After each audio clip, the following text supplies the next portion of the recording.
صديقة خلو الناطقة باسم مركز دراسات أبحاث جينيولوجيا بمقاطعة الفرات. طبعا الحروب بالزمن القديم بيومنا الحالي هي تعتبر على تتأسس على تهجير المجتمع، تتأسس على الضرر الأول والأخير اللي هي عم تكون تنتج أو الأشياء المؤذية أو المسببة بدمار الحياة هي تكون بالدرجة الأولى تأثيرها على المجتمع، فيما بعد طبعا تأثيرها على المرأة، تأثيرها على الأطفال. دائما نحن خص بالذكر المتضرر الأول والأخير هن الأطفال.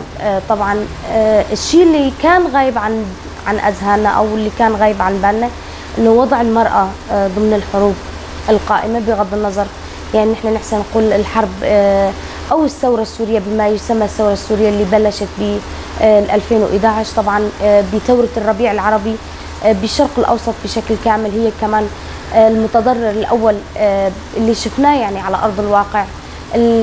الأشياء اللي نحن شفناها ملموسة نحسن نقول المتضرر فيها هي كانت المرأة. طبعا المرأة تضررت من كل النواحي، هلأ بلكي الطفل تضرر من ناحية المستقبل، صار في تدمير أو صار في ضياع للمستقبل أو صار في ضياع للدراسة نوعا ما نقول، أو صار في تعقيد فترة معينة للحالة النفسية. أما فيما بعد طبعا الطفل هو يحسن يتخطى، يحسن يستمر بشكل أو بآخر، الدراسة يحسن يصير نقل أو لمكان ثاني، الحالة النفسية كمان يحسن يتعايش أو يتأقلم مع الظروف اللي هي موجودة، بحكم أن الطفل نفسيته تكون متمرنة أو متقلبة، يعني يحسن يتخطى بشكل أسلس من المرأة. فالمرأة هي كانت المتضرر الأكبر ضمن المجتمع، المتضرر الوحيد نحسن نقول كمان اللي هي كانت من خلال الحروب والفواجع اللي أنتجتها الحروب. طبعا نحن ليش دائما نقول المرأة هي المتضرر الأكبر؟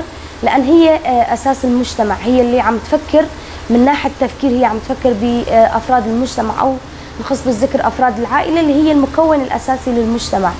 تفكر بالابن أو تفكر بالزوج أو تفكر بالأخ، تفكر يعني دائما هي محطة تفكير. طبعا نحن نقول التفكير هو الشيء الأساسي عند الإنسان، بمعنى أنه رب العالمين لما خلق الإنسان وخلق الكائنات الثانية ميز الإنسان بالعقل، فالمرأة هي دائما أخذت جهد بهالمكان هذا، أخذت تعب بهالمكان هذا، بمعنى أخذت تعب والجهد بالتفكير بالمجتمع، بالتفكير بأفراد العائلة، التفكير بالأمور الاقتصادية نوعا ما نحسن نقول. يعني في حال صار التهجير نحن الوضع الاقتصادي بأي شكل راح يكون، إن صار في تهجير الدراسة أو التعليم للأطفال بأي شكل راح يكون أو بأي شكل راح يستمر، يعني كوضع معيشي أو نحن نحسن نقول السكن، المكان الآمن للعائلة أو للمجتمع بشكل كامل.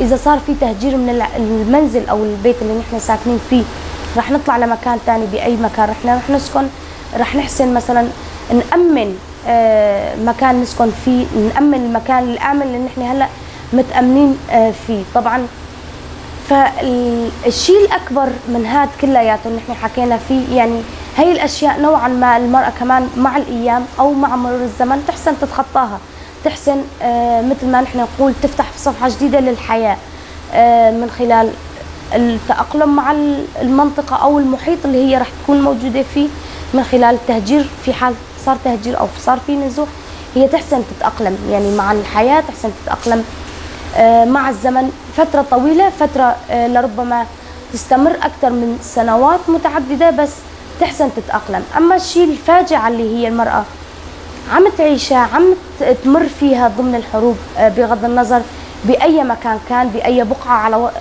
الكرة الأرضية كانت، هي مسألة الاغتصاب أو مسألة العنف الجسدي.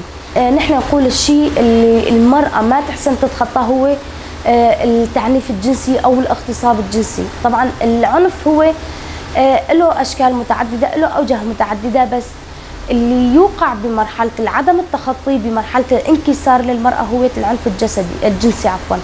طبعا العنف الجنسي هو المستهدف الوحيد بضمن الحروب بضمن الحياة هي المرأة.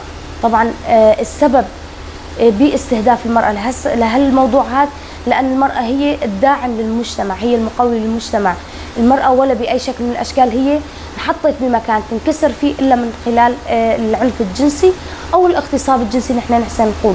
طبعا نشوف كمان بعض الهجمات اللي صارت على المناطق، نخص بذكر مناطق روج آفا أو نشوف يعني بمناطق سوريا بشكل كامل، ونخص بالذكر مناطق روج آفا من خلال الاحتلال التركي. لما يصير في هجمات للمناطق، طبعا المجتمع تلقائيا أول شيء يفكر إنه يطالع النساء من المكان الخطر، يطالع النساء من مكان الحروب، من مكان نحن نحسن نقول يعني كتعبير نقول الجبهات. لهالسبب هذا نحن أول شيء نفكر فيه يطلعوا النساء من مناطق الجبهات. لهالسبب هذا نحن شئنا أم أبينا نحن مجتمع متعلق بالعادات والتقاليد، نحن مجتمع له رابط عشائري. نحن حاولنا نلغي العادات والتقاليد البالية، العادات والتقاليد أو الأعراف، نحن نحسن نقول الأعراف اللي هي نوعا ما تؤدي لانكسار المرأة، تؤدي لتهميش المرأة من ضمن المجتمع أو تقليل أو تحقير المرأة من ضمن المجتمع. أما في بعض الأشياء ما تلتغي ضمن العادات والتقاليد، من ضمن الأعراف اللي هي إنه شايفين المرأة هي العنصر القليل ضمن المجتمع. إذا المرأة تعرضت للاغتصاب أو تعرضت للعنف الجنسي فهي امرأة راح تكون نزلت راس العشيرة بشكل كامل، أدت لتلويث أو توسيخ اسم العشيرة بشكل كامل. فإذا هي ما وصلت لمرحلة إنه هي تقتل حالها، طبعا في كتير حالات للاغتصاب وصلوا للانتحار. يعني المرأة بس تعرضت لحالة الاغتصاب أو تعرضت للعنف الجنسي فهي توصل لمرحلة الانتحار. إذا هي ما انتحرت أو وصلت إن هي قتلت نفسها، فالمجتمع اللي حواليها راح يقتلها بحجة إنه هي لوثت اسم العشيرة اللي هي باسم نزلت راس العشيرة بشكل كامل. طبعا هذا الموضوع الاغتصاب هو كان خارج عن إرادتها، هي ما كانت لها رغبة بهالموضوع هذا ذاتا. نحن لما نقول اغتصاب هو خارج عن إرادة الشخص أو خارج عن رغبة الشخص، فهي تعرضت للاغتصاب، حوربت من قبل الإنسان اللي اغتصبها، بالمقابل هي حوربت من قبل الإنسان أو العشيرة أو المجتمع اللي هي عايشة فيه. طبعا نحن ما نختصر الموضوع بمناطق سوريا أو مناطق شمال شرق سوريا، نخص بشكل عام أو بالعالم بشكل كامل.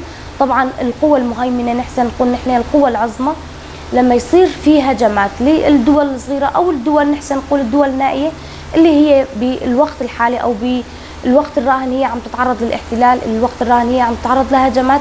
طبعا المستهدف الأول كمان بالنسبة للقوى المهيمنة أو القوى العظمى هي عم تكون النساء، فئة المرأة من ضمن المجتمع. طبعا نحن كنساء بشكل كامل عم يصير عندنا ردة فعل لهالموضوع هذا ذاتا. نحن حكينا قبل إنه المجتمع راح يحارب المرأة اللي تعرضت للاغتصاب، فالمرأة بدورها هون يصير عندها كتمان كامل للموضوع هذا. يعني امرأة تعرضت للاغتصاب فهي ما تبوح بهالموضوع هذا، هي تكون تفضل انه هي تكتم، تفضل انه هي تضل بنظرة المجتمع انه هي المرأة اللي هي لساتها المرأة النظيفة، المرأة هي اللي شريفة، اللي هي ما وسخت اسم العائلة، اللي هي يعني مع الأسف نحن كنساء كمان وصلنا لهالقناعة هي من ضمن الحياة أو من ضمن دورة التاريخ. يعني الرجل أو الذكر هو مقتنع قناعة كاملة المرأة إذا تعرضت للاغتصاب فهي مرأة توسخت، المرأة هي ملوثة، لازم العشيرة تخلص منها من خلال القتل. فهي المرأة كمان وصلت بقناعة كاملة على نفس هالمبدأ هذا، على نفس هالنقطة هي. فلحتى ما تبين حالها إنه هي امرأة للمجتمع عفوا إنه هي امرأة ملوثة، فهي تكون بمرحلة كتمان كامل عن حالة الاغتصاب اللي تعرضت لها. بعض الأحيان نشوف كمان ضمن الحياة أو ضمن الحالات اللي نحن شفناها يكون في اغتصاب متكرر، اغتصاب متعدد لمرات عديدة، يكون هاد الشيء فقط من خلال الكتمان. يعني المرأة هي اللي تعرضت للاغتصاب إذا باحت بموضوع الاغتصاب، إذا هي التجأت لجهات معنية، لجهات هي تحسن تميز الصح من الغلط، إنه هو الاغتصاب خارج عن إرادة المرأة، الاغتصاب هو ما كان في رغبة كاملة للمرأة، ما كان في رغبة أساسا للمرأة، فهي تتخلص من حالة الاغتصاب المتكررة، تتخلص من حالة الابتزاز. طبعا الرجل اللي هو مارس الاغتصاب بحق المرأة هو بيكون موصل لمرحلة متدنية بالأخلاق، مرحلة متدنية بفهم الحياة الاجتماعية، فهم الحياة الصحيحة، فيبلش بمرحلة الاغتصاب، يبلش بمرحلة الابتزاز، بغض النظر ابتزاز الكتروني ولا ابتزاز على ارض الواقع، يعني مثل ما نحن نقول وجه لوجه. فنحن كجينيولوجيا بشكل كامل نحن نشجع النساء انه هن ما يكونوا عندهم كتمان لموضوع الاغتصاب، يكون في حوار متبادل ما بينهم ما بين حدا يكون عنده وعي بهالموضوع هذا. المرأة إذا تعرضت للاغتصاب، المرأة هي ما تنكسر بهالموضوع هذا، هي حادثة وحصلت، يعني هي حادثة وصارت معها، يعني تحسن تتدارك الموضوع، تحسن تتخطى الموضوع. نحن نحسن نوعي نفسنا بالدرجة الأولى إنه الاغتصاب هو أمر خارج عن الأخلاق، نحن ما لنا إيد فيه، نحن لازم نكمل حياتنا، نستمر بحياتنا بشكل الصحيح، بشكل نوعي النساء إنه الاغتصاب نحن لازم نوقف بوجهه من خلال نشر بعض حالات الاغتصاب اللي صارت وعدم محاربتها بأي شكل من الأشكال، لا ابتزازيا ولا العنف أو نحن إيش نقول العنف اللفظي. يعني أنت امرأة معرضة للاغتصاب، أنت امرأة وضعك ضمن المجتمع بمرحلة دونية أو بمكان أقل من النساء ضمن المجتمع، فنحن لازم يكون عندنا وعي لموضوع الاغتصاب بشكل كامل.